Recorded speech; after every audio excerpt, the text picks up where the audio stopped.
Sleep is the golden chain that ties health together. If you can sort your sleep, health comes naturally.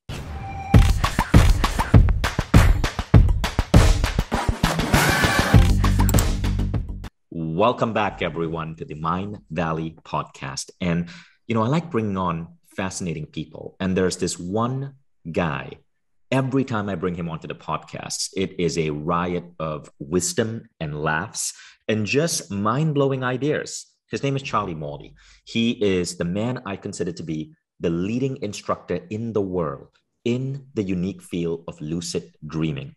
This isn't just me. I discovered Charlie seeing him speak at an event in New York, led by Mia Koning, who is a comedian, entrepreneur, and also a woman who runs a remarkable show, and she brings on leading speakers. And I was blown away by seeing Charlie on stage. So I went up to Mia and I said, you are really deep into lucid dreaming, and you've read all of these books on lucid dreaming. What made you choose Charlie? And Mia said, Vishen, I've read close to 10 books on lucid dreaming, but the one book that really resonated with me was Charlie's book. And so he's the person I decided to bring onto my show. Now, that was enough for me. I got to know Charlie. I put him on stage at Mindvalley University in Croatia. He blew the audience away. I went on to sign a deal with him, and Charlie's lucid dreaming program is now officially part of Mindvalley membership. If you're a Mindvalley member, you can type in lucid in your app or Mindvalley Home on your desktop, and you'll be able to jump into Charlie's lucid dreaming program. It's a truly remarkable program. And it's remarkable because Charlie is just so engaging and so unique in how he teaches this stuff. So I'm excited to have Charlie back on the podcast. But today, we're not going to talk about lucid dreaming. We're going to talk about ideas from Charlie's new book, Wake Up to Sleep: 5 Practices to Transform Trauma and Stress for Peaceful Sleep. And I want to be honest here. I brought on Charlie because lately, this past month, I've really been having sleep issues, and I don't fully understand why. I don't feel overstressed. I know I'm going through a really busy time at work, but I'm waking up 10, 20 times in the middle of the night. I don't take caffeine after 2. I have an Oura ring. I'm doing everything that is recommended, but this lack of sleep just emerged into my life, and I'm a little bit worried. I want to end it before it gets bad, because I just want to hit the pillow, go to bed, and know that I'm going to wake up when my alarm clock rings. So I'm so excited to have Charlie here. And if you are having difficulty with sleep, if you in particular have trauma or stress that is keeping you up, that's keeping you on the edge, you are in the right place. So Charlie Morley, welcome to the Mindvalley podcast. Thank you so much, Vishen. It's a pleasure to be here. And always, I'm ready to enjoy and to share as much as I can. Beautiful, Charlie. So firstly, give us an update. You've been in the podcast multiple times. You have so many fans here. What's been going on with your life? I've been seeing you everywhere. You on Star News recently.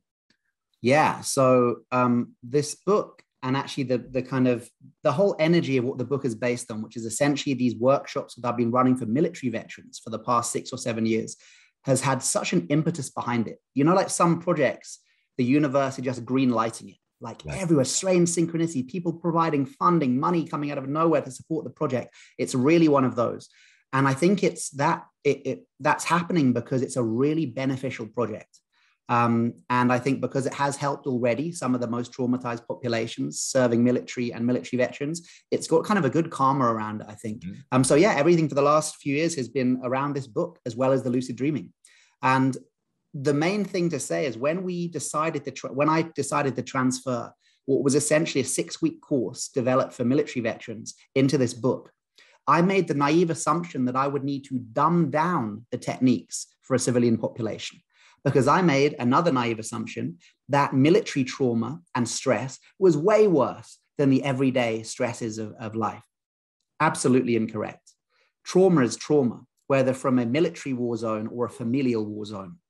And there are so many people who are dealing with high levels of stress or even trauma from their childhood, from their past, from their familial upbringing, which is affecting their sleep. And these practices, yes, they are military grade practices. They have worked for serving military and veterans and personnel, but they are absolutely applicable for everybody in everyday life. Because to be honest, whose stress levels haven't been elevated in the last 18 months? We've been in a global pandemic. The rates of sleeplessness and anxiety around sleep have skyrocketed. Levels of anxiety and depression have gone through the roof too. And we know there's a direct link there. It's very unlikely if you're working with anxiety and depression that you don't also have some problematic sleep, and vice versa. Sleep is the golden chain that ties health together. If you can sort your sleep, health comes naturally. That's a beautiful, beautiful, beautiful quote. So today we're going to be talking about how to transform stress and trauma for peaceful sleep. Charlie, let's get started. Brilliant. So the book is based on a 5-step protocol. I just want to kind of outline it, then we can go into detail with whatever you think is interesting to chat about. So the 5 steps, the first foundation of this protocol is sleep awareness. And by that, I can sum it up by saying, become your own sleep tracker. Now, you mentioned, Vishen, you've got an Oura Ring. Okay, Oura Rings are pretty good. They're the best of a bad bunch, but still an Oura Ring is only about 80% accurate. And many of the Fitbits that people have got, they're kind of 50, 60, max 70% accurate. So I ask you to become your own sleep tracker. How? Learn how sleep works, learn the different stages of sleep, but crucially learn how stress and trauma affect each stage of sleep individually. So the first pillar, the first foundation is based on knowledge is power. Empower yourself with the knowledge of how you sleep, because to be honest, how can we even dream of making changes to the third of our life we spend asleep when we don't know anything about it? So that's the first step. Learn about how we sleep. And by that, I mean things like being aware of the fact if you're in a high stress situation or you've experienced trauma, it is very normal that when you enter the hypnagogic state, which is that state of mind when you're just passing into sleep like that, you're starting to black out, you're starting to move into sleep, the brain moves from the left brain hemisphere of the waking state to the right brain hemisphere of sleep and dream. And when that happens, something called the egocentric preference system switches off. Now, the egocentric preference system is the part of your mind that keeps out unwanted thoughts. So every time you have like an inappropriate thought, boom, it keeps it out of conscious awareness. A prejudice thought, it keeps it out. A traumatic thought, it keeps it out. So we need it, right? But when we go to sleep, that switches off. So there's often a moment when you're in the hypnagogic where these intrusive thoughts can pop up, and suddenly the person who broke your heart, boom, they're right up there. Or the traumatic thing happened, boom, it's right up there. And just knowing how that works and having the neurological explanation for how it works not only reduces the frequency of that occurring, but if it does occur, people can go, oh, no wonder. And as I always say, and I think I say this in the Mind Valley Quest, fear and fascination cannot exist in the mind at the same time. Fear and fascination cannot exist in the mind at the same time. So if you can move from a state of, oh my God, I'm so scared, why am I having these flashbacks, to fascinating. It's just like he said in the book, I'm having a little bit of a stress flashback here as I'm falling asleep. We move out of fear, and out of fear response, we can then fall asleep. So the first pillar is looking at that, sleep awareness. The second pillar is rest and relaxation. We think about wakefulness and sleep. There's something in the middle called rest. There's a bridge there. But many of us go from full wakefulness. I'm doing my emails. I'm checking Instagram. I'm doing things, putting my family to bed, sorting out everything. And then we try and go to sleep. We miss that bridge of rest. So we need to learn to not only create a bridge of rest before sleep, but know that good sleep begins not half an hour before bed. Good sleep begins during the day. And it's all based on something called parasympathetic drive. This is like the neurological basis of how deep rest leads to good sleep. So imagine, in fact, you might have one. Have you got a Tesla? Have you got an electric car? No, I don't. I have a bicycle. I don't own a car. Okay. I'm going to use the Tesla example here anyway, because the bicycle doesn't work, but well done for being so eco-vision. Let's imagine you've got this Tesla electric car, right? And you've got the battery that charges up. There's something called parasympathetic drive, which I want you to imagine it's like an electric car battery for relaxation. And every time you do something relaxing during the day, zip, you charge up that battery. This is why at a very basic level, people tend to sleep better when they're on vacation, because during the day, they're probably doing less stressful things and more relaxing things in everyday lives. Parasympathetic drive is what is required to make you fall asleep and stay asleep at night. So the first thing we need to do for good sleep is learn how to ramp up our parasympathetic drive. How? Do really relaxing stuff during the day. So there's something called NSDR, which is the scientific term for non-sleep deep rest. And this is essentially a state of often lying down meditation. So you're not quite asleep. It's not the same as a nap, but it's real deep relaxation. So you're lying on the sofa, you're lying on the floor, maybe you're doing a yoga nidra or a guided meditation. If you can do that during the day at any time for 20 or 30 minutes, that's like charging that Tesla battery of relaxation for a good 30-minute charge. So that when you go to sleep at night, it is easier to fall asleep and you're more likely to stay asleep for longer. So this goes way beyond sleep hygiene tips. Sleep hygiene is about changing the outer environment. I'm talking about changing your biology. So Charlie, this is fascinating because I thought, so would taking a nap count as that? Okay. Napping has different benefits. So napping is, for almost all of the population, napping is good for you. 10 years ago, the jury was out. Now the jury is in. We know it's good for you. However, there are two parameters you need to make sure you hit. Make sure your nap is under 90 minutes and make sure your nap ends, crucially, 6 hours before your intended bedtime. So if you intend to go to bed at midnight, make sure your nap finishes at 6. That's due to something called sleep pressure, which is the buildup of a certain hormone in the brain that basically makes you feel tired. It takes about 5 or 6 hours for that to build up. So if you have a full-on nap and go to sleep, it takes a while to build that up. Whereas non-sleep rest does napping recharge that battery, that Tesla battery for sleep? Well, it doesn't just recharge the battery. Napping, you get all the benefits of sleep. So I mean, if you want to talk about napping, here's an amazing fact for you. Okay, so you give people 8 hours sleep, and then you give them mental acuity tests, which basically you check their brain, you get them to take written tests, see how well their brain is working, right? And you log that. Then you give them 4 hours sleep, and you wake them up, you check how their brain's working. Of course, their brain's working terribly. They've only had 4 hours sleep. Later that day, you give them a 1 hour nap. So still, they've only had 5 hours sleep. You give them a 1 hour nap later in the day, and their mental acuity levels are the same as after 8 hours sleep. That is how powerful a nap is. So anyone who's lying in bed, and like when I used to have insomnia, the main thing was, tomorrow's ruined. Tomorrow's a write-off. Tomorrow is not a write-off. Even if you only got 3 or 4 hours sleep, if you can get a cheeky 1 hour nap the next day, you can boost your levels of mental acuity, basically your brain function, to the same as an 8 hour nap. That is amazing. How powerful. That's fascinating. So if you don't get enough sleep, you're saying you could boost your cognition levels. Yeah. If you get did you say a 1 hour nap? 1 hour nap, you boost your cognition levels to the same rate as if you had 8 hours sleep. Wow, I did not know that. That's fascinating. Napping is so good for you. Okay, so this is an important thing. So if we're having a sleepless night, because sometimes I'm guessing people listening might experience this as well. I wake up at 5 and I just cannot go to bed. I can't go back to sleep, and I'm scheduled to wake up at 7, and I'm forcing myself to just lay in bed. Is it better? Because I'm afraid that if I don't get my additional 2 hours, I'm not going to be able to function at work. Yeah. Is it better to just get out of bed, go do whatever I need to get done, and then take an hour nap during that day to compensate? You got two options there. Definitely don't stay in bed trying to fall asleep. My meditation teacher defined insomnia as the process of trying to fall asleep, which is a beautiful statement. So if you're trying to fall asleep, don't. You got two options. One is to wake up and then schedule in later that day a 1 hour nap. And then that kind of ticks it off your brain. Look, I'm going to schedule in that 1 hour nap, then I'm all good. I'm back to my 8 hours. Or use that time to practice non-sleep deep rest, which is essentially lying down using a yoga nidra track. Again, all the yoga nidra tracks, which is a form of lying down meditation where you basically meditate in the hypnagogic. They're all on that web link, charliemorley.com, wake up to sleep, all these free links to that. So then at least you're not trying to fall asleep. You're using that time for deep rest and relaxation. Or even better would be, I've woken up at 5. I'm going to do half an hour of non-sleep deep rest, play a yoga nidra track through my headphones, and also schedule in a 1 hour nap for later that day. Then you're really nailing it. Amazing. But know that not all is lost. There is stuff we can do.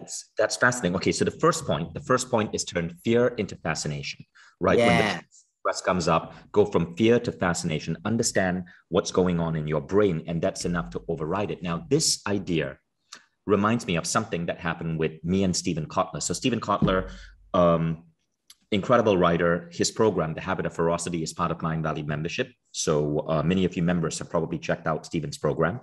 And we were at A-Fest, which is a Mindvalley festival for our members. And this was in Jamaica.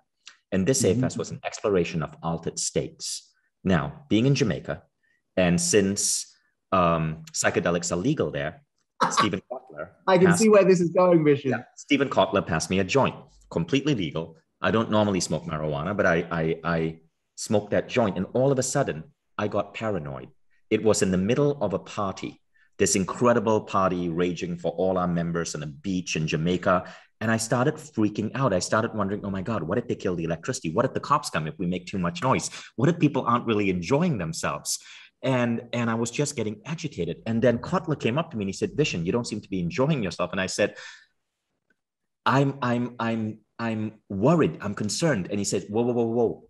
That's the marijuana. Let me tell you how to get rid of that. And he said, and then he explained to me, because Stephen Kotler studies neuroscience. He said, look, it's activating the part of your brain that is super alert. It's the part of your brain that's watching out for threats. And since there are no threats, there are no lions leaping to eat you, you are creating imaginary threats. But as soon as you understand that it's activating this part of your brain, watch, the fear will disappear. And as soon as he gave me that explanation, the paranoia disappeared, the fear disappeared. And now every time I smoke a joint, which is not frequently, I'm not a big marijuana fan, but when I do, I no longer get paranoid. And so I get fascinated. So fascination removes the fear. That's the key idea, number one. Precisely. And it works with sleep. It works with, in fact, it's interesting you mentioned that, because the part of the brain that I think he was referencing is probably what's called the amygdala, which is the threat center in the brain. Yes. And interestingly, after a night of insufficient sleep, so like 4 or 5 hours, your amygdala is 60% more reactive than usual. So, the day after you had a shit night's sleep and you feel like everyone's pissing you off, like, is everyone just super annoying today or what? Your perception of annoyance is 60% higher than usual. However, not all is lost. When you have a nap or a period of non-sleep rest, you reduce amygdala function back down to zero. That is amazing. That is amazing. Okay, so the first one is turn fear into fascination. The second one is get non-sleep rest throughout the day. So NSDR, non-sleep deep rest, is a term coined by Andrew Huberman, who's a professor at Stanford. In fact, God, he'd be great for Mindvalley. He's got this great podcast. Andrew has spoken at several of our events. I'm sure. Oh, okay. Oh, you know him well. So he's really into yoga nidra. So nidra means sleep and yoga means union. So yoga nidra is a form of lying down meditation where you're intentionally in the hypnagogic. So, if you're trying to do your mindfulness some days and you're so tired, you get the nodding dog kind of falling forward. You're going, oh, I've got to stay awake. Don't go in the hypnagogic. Yoga nidra is brilliant because it says, I require you to be in the hypnagogic state to do this practice. So he loves it, but because he's a scientist, he's kind of scienced it up and he calls it non-sleep deep rest, which means you can study it scientifically. You don't have to have woo-woo words like yoga. But essentially it's about parasympathetic drive. Like I've done yoga nidra retreats where each day you're doing maybe 5, 6, 7 of these half an hour yoga nidra sessions. And then you go to sleep at night and you think, I'm not going to sleep, man. I've just been lying down all day. Like I haven't consumed any energy, but you sleep like a baby because you haven't been napping 6 times a day. You've been in non-sleep deep rest for 6 times a day. So NSDR drive is charged. So meditation or sitting down on a sofa counts as NSDR as well, right? Not quite mindfulness. So mindfulness obviously has a whole range of benefits, but actually for non-sleep deep rest, you need to be in the hypnagogic. Because when you go into the hypnagogic, you move into alpha and theta, which are the brain waves similar to hypnosis. So it's actually something about the activation of that. It requires drowsiness. It's deep rest. So basically, it's not that you're watching TV, but deep meditation, like the Silva method, which gets you to alpha or theta, would count as NSDR. Got it. Right. So the Silva method meditation would get you there. Yeah. Mindfulness meditation is great for kind of dampening anxiety and strengthening the prefrontal cortex. But as far as sleep goes, like in the book, the one thing that is conspicuously absent is standard mindfulness meditation. Over 21 practices, all of them mindfulness based, but there isn't anywhere where I ask you just to sit. Because in my other books, I have loads of mindfulness stuff, but in this one, it's not so good for sleep. And also it's not that it's not so good for sleep. It's not as good as other methods for sleep. And also if you're working with trauma, and I should make this point, if you are working with trauma, it's not a good idea to ask someone to sit alone in silence for 10 minutes. That's like a one-way ticket for those demons to arise. Far better say, hey, lie down, put a blanket over you, let me guide you through the headphones. There's a big difference being guided, you know. You can find yoga nidra stuff on Headspace, and I'm sure there's yoga nidra stuff in my Quest, actually, some really beautiful ones. Yeah. Right. Amazing. So now let's go on to idea number 3. So the third foundation of mindfulness of dream and sleep is breath work. And I'm really excited about this because I only really got into breath work like 3 years ago. And since then, I've done like level 2 teacher training with breath, body, mind. I've studied coherent breathing with, interviewed Stephen Elliott, done all this breath work stuff, done Wim Hof stuff as well. The quickest way to change your neurological state is through your breath. Fact. The quickest way to change your neurological state is through your breath. Why? The brain has the lungs on speed dial. Think about it. If your lungs stop working or there is an obstruction in the airway, the brain needs to know about it quicker than any other part of the body. So over millions of years of evolution, the brain has prioritized signals from the lungs above all other. If you were to do this, and don't do this, Vishen, or anyone else of the couple of hundred people who are tuning in, if I were to ask you to do this for 5 minutes, you would eventually go into a panic. You would actually have a panic attack. You wouldn't be able to stop it because eventually the brain would go, I'm receiving so many panic messages of respiration from the lungs, I should move into panic mode. However, if you did the opposite, and this would be a good thing to do for the next 5 minutes, if you went,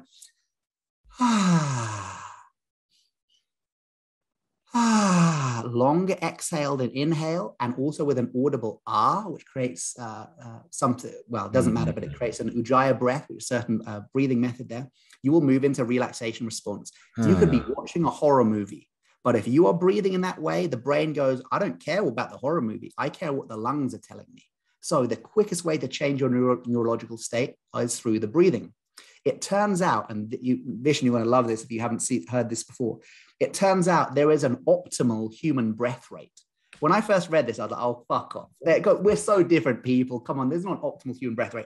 For 90% of the world's population, there is an optimal human breath rate. It is exactly 5.1 breaths a minute, but let's call it 5 breaths a minute. When you breathe at 5 breaths a minute for at least 3 to 4 minutes, that's when it starts to click in. And you can see this on a graph. The electrical rhythms of the brain, the heart, and the lungs become synchronized. So you see it on the graph, they're all over the place.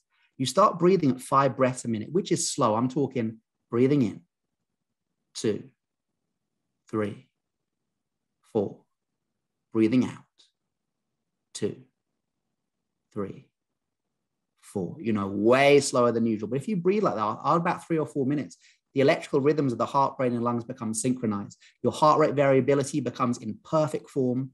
And to quote Dr. Richard Brown from Columbia, assistant professor of psychiatry, everything that can be measured in the lab becomes optimized after 5 to 10 minutes of breathing at 5 breaths a minute. And the rate of breathing at 5 breaths a minute is colloquially known as coherent breathing. Coherent breathing. Now, people might be saying, what about that other 10%? I said 90% of the world's population, the optimal breath rate is 5 breaths a minute. If you are well over 6 foot tall, you might want a slightly slower breath rate, maybe 4 breaths a minute, 3.5. It's to do with the distance between the lungs and the extremities, actually. But for the vast majority of the human population, breathing at 5 breaths a minute, everything that can be measured in the lab becomes optimized. You might think that breathing at 5 breaths a minute is incredibly slow because nowadays the average American breath rate is 15 to 20 breaths a minute. It's about 17 breaths a minute. That is freaking fast. And we have only been breathing that way in the last 20 to 30 years. The average American breath rate in 1939 was 4.9 breaths a minute. Our grandparents breathed 70 to 80% slower than we breathe today. Why is nobody talking about that? I did a press. Wait. That's mind-blowing. Yeah. The average breath rate in 1939 was 5 breaths per minute. 1939 was 4.9 breaths a minute. In the 50s and 1950, it jumps to about 5.6 breaths a minute. Even as recent as the 80s, I was born in the 80s, right? 1980, the average American breath rate was 7.8 breaths a minute. What the hell has happened in the last 40 years to more than double the average breath rate? Perhaps the same thing that has doubled the rates of obesity, of heart disease, of many cancers, of dementia and Alzheimer's. Could there be a link? Almost certainly. How am I backing that up? Anytime you breathe quicker than 10 breaths a minute, you are activating the fight or flight system, which leads to the audacious claim that I'm making, that the vast majority of the world's population alive today are in a constant state of fight or flight activation simply because of the way they breathe. Now, what's so bad about being in fight or flight? Well, from a psychological point of view, it means we're constantly on the lookout for a fight or a fleeing situation that never comes. But at a biological level, when you activate the fight or flight system, which is called the sympathetic nervous system, you are pushing the accelerator on the car. It's like getting us ready for action. But because there's no action to get ready for, because we're just chilling, but still breathing incredibly fast, it's like having the handbrake on the car at the same time the accelerator pedal is down. Now, what does that do to the body? The first thing, it releases free radicals. We've probably heard about free radicals on moisturizer adverts and stuff like that. And it's kind of right what they say it's doing. Free radicals oxidize the cells within our body. The second thing that happens is every time you activate the fight or flight system, cortisol is released into the bloodstream. And we know that cortisol leads to the buildup of plaque acids within the arteries, which make them smaller and smaller, which can lead to heart attacks and strokes.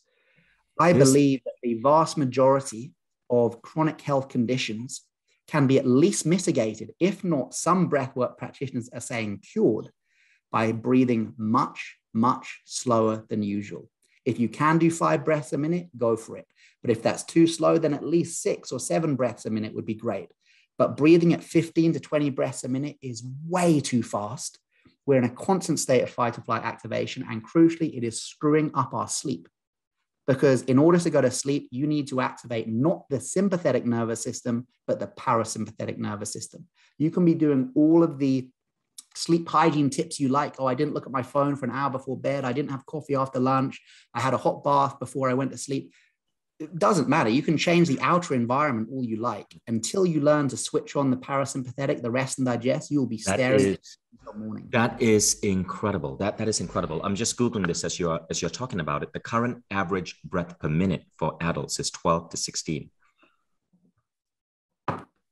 That's a lot compared to 1939. Yeah, let me just find that. Actually, no, it doesn't matter. I got those breath rates right. Yeah, we are breathing incredibly fast. So there's something called chronic sympathetic activation, which is caused by the way we breathe. Okay, so we got to slow down our breathing or practice slow breathing for about 5 minutes a day. Oh, more if you can. For coherent breathing, you need to be doing like 20 minutes a day.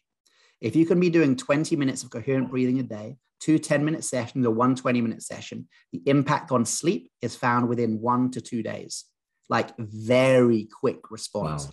Why? The parasympathetic drive thing, and also a habit of breathing slower than usual. The other thing I want to mention on breath work is nose breathing. Okay, breathing through your nose is really, really good for you. Breathing through your mouth is pretty bad for you.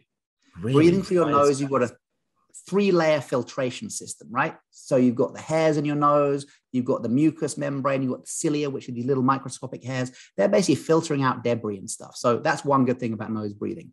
The second thing is breathing through your nose air conditions it. The nose will either heat up or cool down the air as it enters into the lungs, making it more palatable and allowing more air to come in. So although it feels like, you know, you're doing exercise, right? You want to breathe through your mouth. Although breathing through your mouth brings in more air, it doesn't bring in more oxygen. This is a very interesting point. When you breathe through your nose, nitric oxide is released into the bloodstream, not nitrous oxide. That's the kind of stuff, that's laughing gas. That's what you might have alongside your marijuana spliff if you're at a party. But nitric oxide expands the blood vessels. So breathing through your nose brings in more oxygen than breathing through your mouth. Also, mouth breathing there are many dentists in America who believe that mouth breathing is one of the largest causes of teeth decay on the same level with sodas and fizzy drinks, because breathing through your mouth leads to buildup of bacteria and stuff and gives you bad breath. And so one of the things in the book, and this is quite extreme, but I want to mention it because it's an interesting thing, look into the potential of mouth taping when you sleep. Now, I'm not talking about a big bit of duct tape, like some BSDM kind of, sexual thing over your mouth. I'm talking about a tiny strip of surgical tape down the midline of your lips, just like that. Very easy to break. You open your mouth and it'll break, to encourage nasal breathing for at least a third of your life that you're asleep. I've found that when I mouth tape, I need between half an hour to 40 minutes less sleep than I usually do. So I'll wake up about 30 minutes to 40 minutes before my alarm clock. Why? Because the quality of sleep you get when you breathe through your nose is far better, because you have an oxygenated bloodstream, you're getting a correct amount of air, you're breathing slower, because of course you can't make these sharp, shallow breaths when you breathe through your nose. It takes slightly more effort to breathe through. So breathing through your nose is really good for you, and breathing much slower than usual is really good for you. Fascinating. Okay, so that's number 3. Let's go on to number 4. Okay, number 4 is transformation of nightmares. Now, not just literally transforming the nightmare, but transforming our perception of nightmares. So it has these 3 crucial reframes of what a nightmare is, and all of these are scientifically backed up. Number 1, a nightmare is a dream that is shouting. A nightmare is shouting to draw your attention to unintegrated psychological energy. So we can be thankful for nightmares, because they're saying like, yo, here, X marks the spot, for the gold, or for the daddy issues, or for the sexuality issues, whatever it is. The nightmare is trying to help. It's drawing your attention to unintegrated psychological issues. Number 2, a nightmare is a sign of a healing mind. When you go through a traumatic experience or a high stress experience, you are supposed to dream about it. Dreaming is like an internal therapy session. Just like when we cut our arm, a scab will appear, right? What is a scab? A scab is a protective layer over the wound, which allows healing to occur beneath the surface. That is like the definition of a nightmare. It is a protection over the psychological wound that allows healing to occur beneath the surface. I've heard psychologists, when I was interviewing them for the book, who said, in some cases, I am more concerned when a client after a traumatic experience presents without nightmares than when they do. Because when they're presenting with nightmares, at least I know that the immune response of their own psychology is engaged. You're supposed to have nightmares. Whereas if they're not, I might be worried that they're in a state of delusion or denial or repression, and then the depression that stems from those things. So nightmares are a sign of a healing mind. If you go through something traumatic and you're not having nightmares, it doesn't necessarily mean there's something wrong. Trauma can be integrated in one of 3 ways: consciously, through talking therapy and discussing it through the conscious mind and mindfulness practices. Number 2, intrapsychically, which is through our dreams, through our visions, through our imagination. And 3, through the body. It can be released through the body, through a lot of somatic work. So it doesn't have to come through nightmares. But if you are having nightmares after something traumatic, it's completely normal. And the 3rd one is nightmares are a sign of are an evolutionary tool. So I think we've discussed this before when we talk about lucid dreaming. There's a belief called evolution threat theory of nightmares, which says the reason we came to be apex predators on this planet, kind of top predators, was not only our ability to dream, because all mammals dream, apart from the duck-billed platypus and the anteater, nice fact for you, but all animals dream. But humans specifically have the ability to dream not only about past events, which help integrate their trauma. So basically you don't go mad because you're having nightmares to help integrate and have a therapy session around the trauma, but also dream of future scary events. So if Cave Woman A and Cave Woman B, Cave Woman A is every night she's dreaming about saber-toothed tigers, how to fight them, how to flee from them, how to throw sticks at them. But Cave Woman B, she's dreaming of chilling on the savannah, or she's, sunbathing outside her cave. 2 weeks later, Cave Woman A, Cave Woman B, they meet a saber-toothed tiger. Who's more likely to survive and pass on their gene? Cave Woman A, who has rehearsed her survival mechanisms, how to fight, how to flee, how to hide, right? So nightmares in almost all cases are playing a very important role. But as a society, we have pathologized them. We see nightmares as a sign of a broken mind, a sign of being unspiritual, a sign of somebody who is crucial, who is beyond the pale wounded. Absolutely not. Nightmares are completely normal. They're a sign of a fully healthy and functioning psychology. And there's even research, I'll just mention some of this, that shows nightmares are actually a prerequisite to healing. So they did a study at Chicago Rush University on depression from single effect trauma. So this was people who were depressed after they lost a loved one, or they were heartbroken, or they were in a car crash, single event trauma. What they found was those people in the study who said, I am dreaming, but I'm not dreaming about the traumatic event, they did become free of depression, but at a normal rate. Those people in the study who said, I am specifically dreaming about the person who broke my heart, or my loved one who died, or the car crash I was in, they got clinically free of depression markedly quicker than those who did not. They came to the conclusion that not only are nightmares a requisite for healing, they can actually help healing to happen quicker. So I know recently, a couple of years ago, when I was heartbroken and I was having all these dreams about the heartbreak, yes, it was fucking horrible. You know, nightmares will never be fun. They are a bitter medicine, but they are a medicine. But I knew this research, and I knew, thank goodness I'm having these nightmares. Thank goodness I'm transforming the trauma now. And thank goodness that these nightmares will allow me to heal quicker than if I wasn't having them. That's fascinating. I like that line you just said. They are bitter medicine, but they are a medicine. Yes. That's beautiful. Exactly. That's beautiful. So let's recap. So the first principle is turning fear into fascination. When you have stress, when you have trauma, when you have something keeping you up at night, try to understand where that's coming from. And I think, Charlie, you summarized it. Could you just do that quick summary again for us, explaining what's going on in our brain? Yeah, so to look at not only the sleep stages, but how each sleep stage is affected by stress and trauma. So we mentioned how the hypnagogic state is a place where often we can have flashbacks, but also looking at things like how the hypnopompic state, which is the state of waking up, can be a state of great insight for many people because the brain is incredibly fresh and clean after the spring cleaning of sleep. Right. But also it could be another time where sometimes you can get these things, the 4 a.m. demons. Do you ever get that where you wake up after a few hours sleep and you're like, fuck, man, you know, whatever it is you've been dealing with seems so much bigger. That's because the brain's in this natural state of clarity. So again, no wonder that's okay. So it's really about kind of fascination and the practical there. And I want to give people this is keeping a nocturnal journal, which is exactly that sounds, waking up in the morning and writing down, how was my night?